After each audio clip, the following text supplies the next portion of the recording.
Hello, this video and report provides the Guelph and Tri-City housing market stats for the month of July. As predicted in my June analysis, market prices have dipped slightly over the past month in all of our local markets.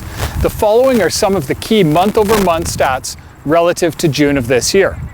In Guelph, the median sale price was $789,950, which is down by 3.6%.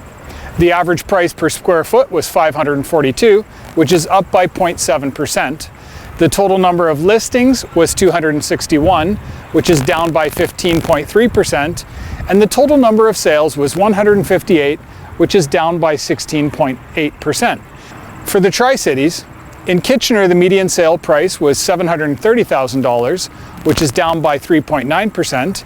In Waterloo, it was $770,000, down by 0.6%.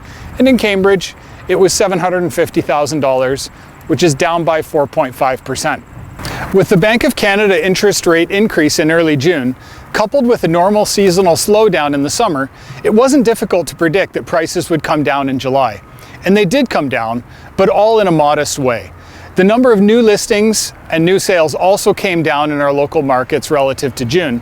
But again, this is all to be expected in a normal non-COVID year.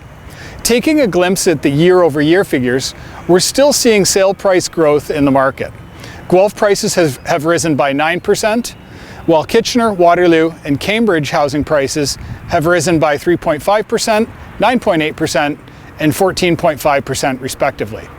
While we're still considered to be in a seller's market, the current seasonal trend and summer vibe is one of balance. Sellers are still able to sell their homes relatively quickly, and buyers are able to purchase with little competition in most circumstances.